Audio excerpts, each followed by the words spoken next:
আমি নিলয়, বয়স 25, ঢাকাতে থাকি এবং একটি ফার্মে কাজ করি। আমাদের ছোট সুখী পরিবারে আমি, আমার মা বাবা আর আমার ছোট বোন নীলিমা আছি। নীলিমার বয়স 18, সদ্য কলেজে ভর্তি হয়েছে। তাকে সবসময় ছোট বোনের চোখে দেখেছি, কিন্তু এক ঘটনার পর সবকিছু বদলে গেল। সেদিন বাসায় কেউ ছিল না। মা গিয়েছিলেন নানুর বাড়ি আর বাবা ছিলেন বন্ধুদের সাথে বাইরে। আমি আমার রুমে অফিসের কাজ করছিলাম, তখনই আমার কলমের কালি শেষ হয়ে যায়। বাধ্য হয়ে নীলিমার রুমে গিয়ে কলম খুঁজতে যাই। নীলিমার রুমে গিয়ে আমি যা দেখলাম তা আমাকে হতবাক করে দিল। নীলিমা ল্যাপটপে কিছু একটা দেখছিল এবং অস্বস্তি বোধ করছিল। আমি কিছুক্ষণ অবাক হয়ে দেখলাম। তাকে এভাবে দেখে লজ্জা লাগছিল। আমি কাশি দিয়ে বললাম, আমি কি আসতে পারি? নীলিমা দ্রুত নিজেকে ঠিক করে বলল, হ্যাঁ ভাইয়া। আমি বললাম, তোর কাছে কি কলম আছে? সে ড্রয়ার থেকে কলম বের করে দিল। হঠাৎ সে বলল, ভাইয়া, আমার শরীর ভালো লাগছে না। আমি জিজ্ঞাসা করলাম, কি হয়েছে? সে বলল, জানি না, কিন্তু বুকটা অনেক ব্যথা করছে। আমি বললাম, তুই শুয়ে পড়ো। নীলিমা খাটে শুয়ে পড়ল। আমি তার পাশে বসলাম। নীলিমা বলল, ভাইয়া, আমার বুকটা একটু মালিশ করে দিবি? আমি চমকে উঠলাম, কিন্তু নীলিমার আকুতি দেখে রান্নাঘর থেকে সরিষার তেল নিয়ে এলাম। তার বুকে তেল মালিশ করতে গিয়ে দেখলাম সে আরাম পাচ্ছে। নীলিমা বলল, ভাইয়া, ভালোভাবে মালিশ কর। আমি তার বুকে তেল মাখাতে লাগলাম। তাকে স্পর্শ করতেই সে কেঁপে উঠল। এরপর যা ঘটল তা আমাদের সম্পর্কের মোড় পরিবর্তন করল। নীলিমা আমার কাছে এসে বসল আর আমরা দুজনেই একে অপরের প্রতি আকর্ষণ অনুভব করলাম। নীলিমা বলল, ভাইয়া, আমি জানি এটা একটু অদ্ভুত শোনাবে, কিন্তু তুমি আমার সবচেয়ে কাছের মানুষ। আমি তার কথায় বিস্মিত হলাম, কিন্তু বুঝতে পারলাম তার মধ্যে যে আকর্ষণ তৈরি হয়েছে তা গভীর। আমাদের মধ্যে একটি গভীর সম্পর্ক তৈরি হলো।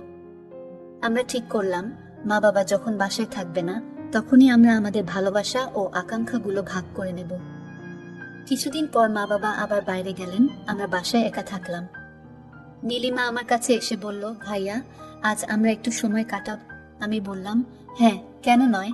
আমরা একসাথে সিনেমা দেখতে বসলাম। সিনেমা দেখতে দেখতে নীলিমা আমার কাছে এসে বসল। তার চোখে একটা মিষ্টি মায়া।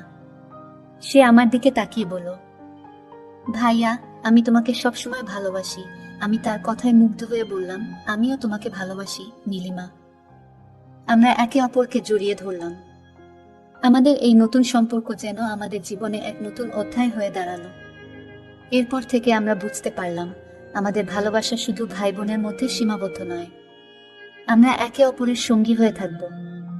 আমরা আমাদের সম্পর্ককে গোপন রাখব, কিন্তু আমাদের ভালোবাসা চিরকাল থাকবে। আমাদের এই বিশেষ সম্পর্ক যেন আমাদের জীবনের প্রতিটি মুহূর্তকে সুন্দর করে তুলল। আমরা সবসময় একে অপরের পাশে থাকব, আর আমাদের ভালোবাসা কখনো ম্লান হবে না। আমাদের এই সম্পর্কের শুরুতে কিছুটা জড়তা ছিল। কিভাবে আমরা এভাবে জীবনযাপন করব, কিভাবে সবকিছু সামলাব, কিন্তু সময়ের সাথে সাথে আমরা নিজেদের মধ্যে বোঝাপড়া তৈরি করলাম। নীলিমার কলেজ জীবন শুরু হলো, আর আমি আমার কাজের পর বাসায় ফিরে তাকে সময় দিতাম।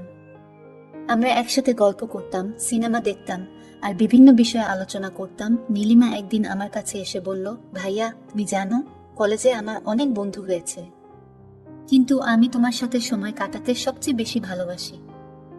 আমি হাসি দিয়ে বললাম, আমি তো তোকে সবচেয়ে বেশি ভালোবাসি নীলিমা। আমাদের সম্পর্ক আরো গভীর হলো। নীলিমা আমার সবকিছু জানতো আর আমি তার সবকিছু জানতাম। আমরা একে অপরের সুখ দুঃখ ভাগ করে নিতাম। একদিন নীলিমা আমার কাছে এসে বলল, ভাইয়া, আমি একটা জিনিস ভাবছি, আমরা কি আমাদের সম্পর্ককে আরো গভীর করতে পারি? আমি তার কথায় অবাক হলাম, কিন্তু বুঝতে পারলাম নীলিমা যা বলছে তা আমাদের জন্যই ভালো। আমি বললাম, তুই যা বলছিস তা ঠিক। আমরা আমাদের সম্পর্ককে আরো গভীর করতে পারি, কিন্তু সেটা করার জন্য আমাদের কিছু নিয়ম মানতে হবে। নীলিমা সম্মতি দিয়ে বলল, হ্যাঁ ভাইয়া, আমি রাজি। আমরা ঠিক করলাম, আমাদের সম্পর্ককে আরো গভীর করার জন্য আমরা একে অপরকে সবসময় সাপোর্ট করব। আমরা একে অপরের পাশে থাকব। সবসময় আমাদের এই সম্পর্ক গোপন রাখতে হবে, এটা আমরা বুঝতে পারলাম। সমাজ আমাদের সম্পর্ককে মেনে নেবে না, তাই আমরা সবসময় সতর্ক থাকতাম। নীলিমা বলল, ভাইয়া, আমরা কি আমাদের সম্পর্ক নিয়ে কাউকে বলবো না? আমি বললাম, না নীলিমা, আমরা আমাদের সম্পর্ককে গোপন রাখবো। এটা আমাদের দুজনের মধ্যে সীমাবদ্ধ থাকবে। আমাদের এই সম্পর্ককে গোপন রাখা কঠিন ছিল, কিন্তু আমরা সবসময় একে অপরকে বিশ্বাস করতাম আর আমাদের সম্পর্ককে মজবুত করে তুলতাম। আমাদের সম্পর্ককে মেনে নিতে সময় লেগেছে, কিন্তু আমরা একে অপরের পাশে সবসময় ছিলাম। আমাদের ভালোবাসা এতটাই গভীর ছিল যে আমরা সবকিছু সামলে নিয়েছিলাম। নীলিমা একদিন আমার কাছে এসে বলল, ভাইয়া, আমি তোমাকে ছাড়া কিছু ভাবতে পারি না। আমি তাকে জড়িয়ে ধরে বললাম, আমিও তোকে ছাড়া কিছু ভাবতে পারি না। নীলিমা, আমাদের এই বিশেষ সম্পর্ক যেন আমাদের জীবনের প্রতিটি মুহূর্তকে সুন্দর করে তুলল। আমরা সবসময় একে অপরের পাশে থাকব, আর আমাদের ভালোবাসা কখনো ম্লান হবে না। গল্পটা কেমন লাগলো জানাতে ভুলবে না।